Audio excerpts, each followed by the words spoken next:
Ang gabi ay malamig at maulan nang si John ay cruel na pinalayas mula sa kanyang sariling tahanan. Ang kanyang mga magulang ay namatay sa kahina-hinalang mga pangyayari, iniwan ang isang malaking yaman na ngayon ay nasa kamay ng kanyang malupit na pamilya. Walang naiwang anuman sa kanya, siya ay natagpuan na nag-iisa at walang magawa hanggang sa isang misteryosong lalaki ang biglang lumitaw. Walang masyadong sinabi ang lalaki, ngunit lumapit ito, niyakap siya, at sa isang matibay at mainit na tinig ay nangako itong poprotektahan siya. Makalipas ang ilang oras, nasa mansyon na siya ng lalaki. Dito lumabas ang katotohanan, matagal na palang iniligtas ni John ang lalaki, natagpuan itong malubhang sugatan at binigyan ng tulong. Ngayon, determinado si Jean na suklian ang kabutihan ni John at tiyakin na hindi na siya muling magiging mag-isa.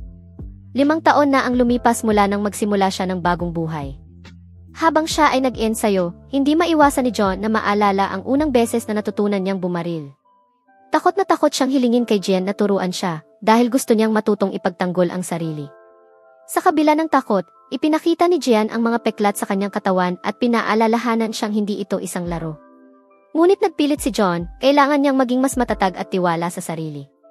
Makalipas ang ilang panahon, nag-ayos si John at naging napakaganda, dahil paparating na si Jean mula sa isang business trip.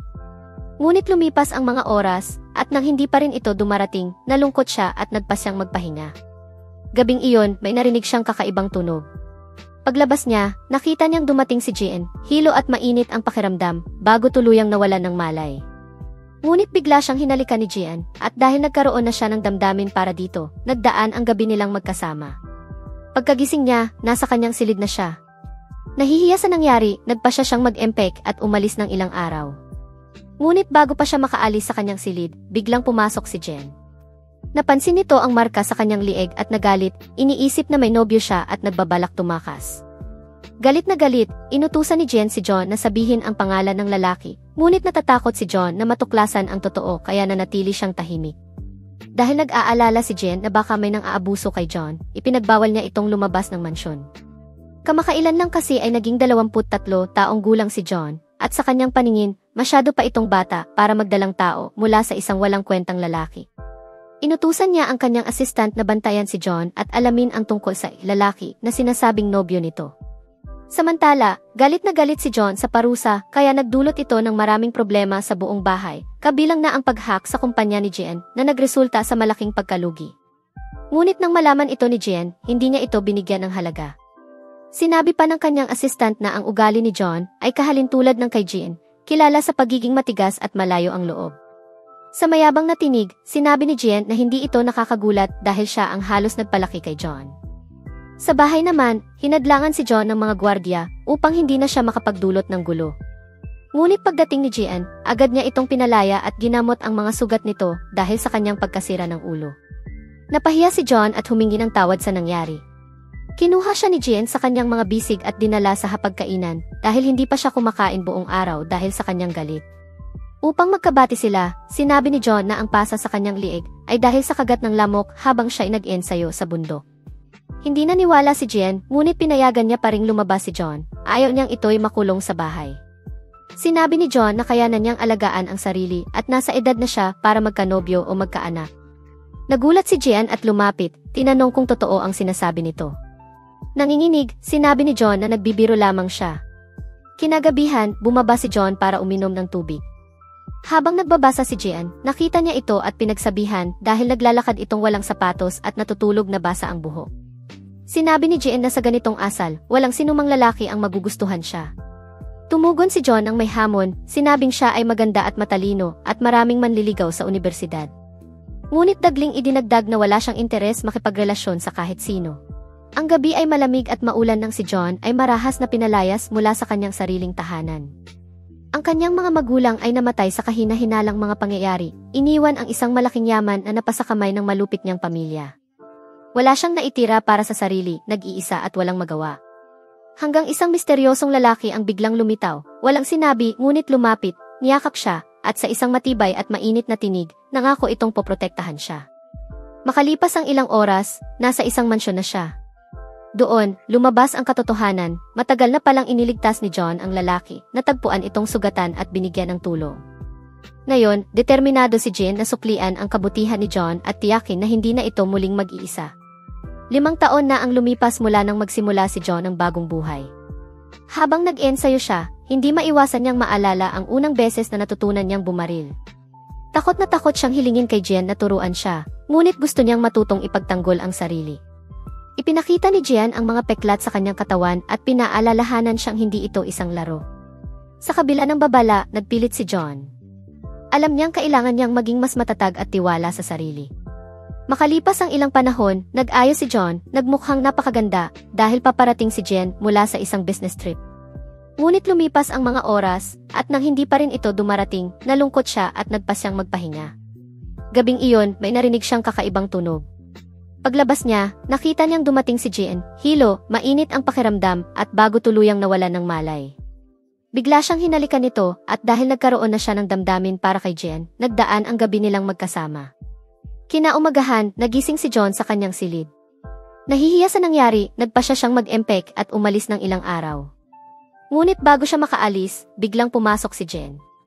Napansin nito ang marka sa kanyang lieg at nagalit, iniisip na may nobyo siya at nagbabalak tumakas. Galit na galit, inutusan ni Jen si John na sabihin ang pangalan ng lalaki. Ngunit natakot si John na matuklasan ang totoo, kaya nanatili siyang tahimik. Nag-aalala si Jen na baka may nang aabuso kay John, kaya ipinagbawal niyang lumabas ito ng mansyon. Kamakailan lang kasi ay naging 23 taong gulang si John, at sa paningin ni Jen, masyado pa itong bata para magdalang tao mula sa isang walang kwentang lalaki. Inutusan ni Jen ang kanyang assistant na bantayan si John at alamin ang tungkol sa lalaki na sinasabing nobyo nito. Samantala, galit si John sa parusa kaya nagdulot siya ng maraming problema sa bahay, kabilang ang pag-hack sa kumpanya ni Jen na nagresulta sa malaking pagkalugi. Ngunit nang malaman ito ni Jen, hindi niya ito binigyan ng halaga. Sinabi pa ng kanyang assistant na ang ugali ni John ay kahalintulad ng kay Jen, matigas at may distansya. Sa mayabang na tinig, sinabi ni Jen na hindi ito nakakagulat dahil siya ang halos nagpalaki kay John. Samantala, hinadlangan si John ng mga gwardiya upang hindi na siya makapagdulot ng gulo.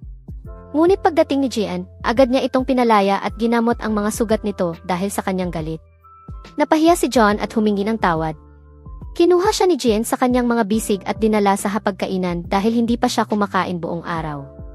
Upang magkabati, sinabi ni John na ang pasa sa kanyang lieg ay dahil sa kagat ng lamok habang nag-ensayo siya sa bundok. Hindi naniwala si Jen, ngunit pinayagan pa rin niya si John na lumabas dahil ayaw niyang makulong ito sa bahay. Sinabi ni John na kayanan niyang alagaan ang sarili at nasa edad na siya para magkanobyo o magkaanak. Nagulat si Jen at lumapit, tinanong kung totoo ang sinasabi nito. Nanginginig, sinabi ni John na nagbibiro lamang siya. Kinagabihan, bumaba si John para uminom ng tubig. Habang nagbabasa si Jen, nakita niya ito at pinagsabihan dahil naglalakad itong walang sapatos at natutulog na basa ang buhok. Sinabi ni Jen na sa ganitong asal, walang sinumang lalaki ang magugustuhan siya. Tumugon si John ang may hamon, sinabing siya ay maganda at matalino at maraming manliligaw sa unibersidad. Ngunit dagling idinagdag na wala siyang interes makipagrelasyon sa kahit sino. Dumating si Jen at nadatnan siyang may junk food sa kanyang mesa. Naiilang, sinubukan niyang itago ito, ngunit nang mahuli siya, binigyan siya nito ng ilang potato chips at sinabing masarap ang mga ito. Lumapit si Jen, hinawakan siya sa baywang, at dahil sa kaba, nagkunwari siyang natutulog upang makaligtas sa sitwasyon. Kinaumagahan, nadatnan niya itong nag-iisip. Sinabi niya kay Jen na inimbitahan siya ng kanyang lolo sa isang hapunan ng pamilya. Sinabi ni Jen na huwag na siyang pumunta at tiniyak na hindi niya kailangan ang mga ito.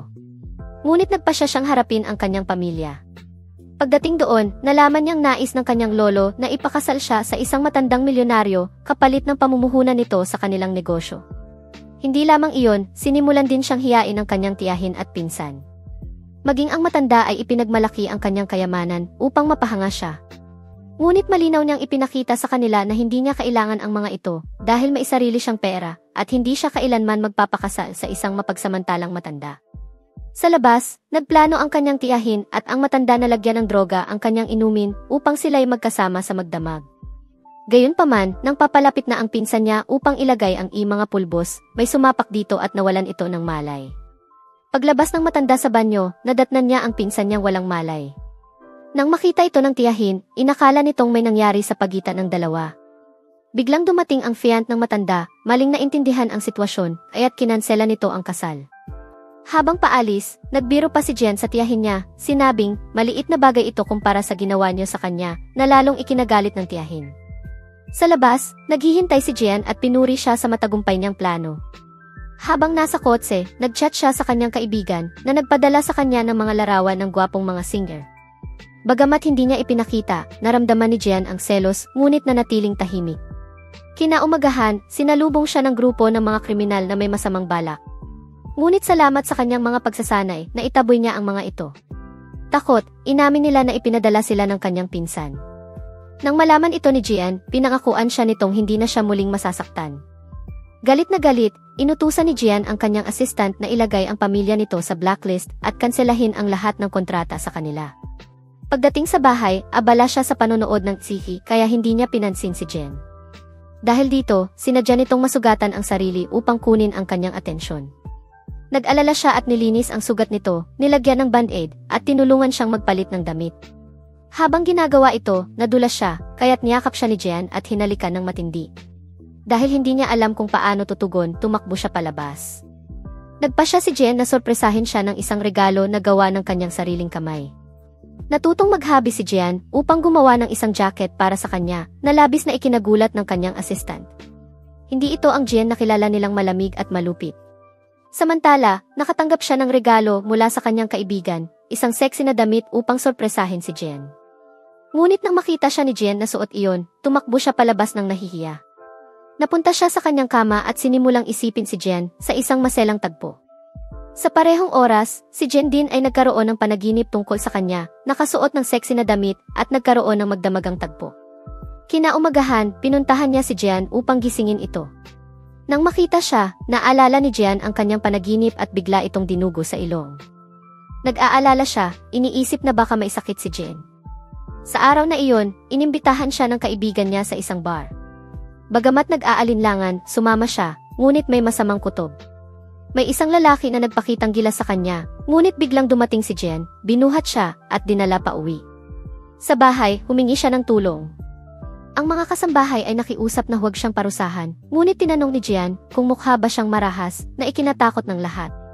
Sa opisina, naguguluhan si Jian kung mahal siya ng babae o natatakot lang ito sa kanya. Sinubukan niyang magbasa ng drama upang matutong maging romantiko. Sinabi ng kanyang assistant na ang pinakamahusay na paraan upang makuha ang puso nito ay maging mahina at alagaan siya. Sumunod si Jian sa payo at naligo sa malamig na tubig na nagdulot ng sipon. Dahil dito, nag-alaga ang babae sa kanya magdamag. Kinaumagahan, bagamat hindi perpekto, sinubukan itong maghanda ng almusal. Nasunog ito, ngunit kinain pa rin ni Jian at sinabing napakasarap. Dumating si Jian at nadatnan siyang may junk food sa kanyang mesa.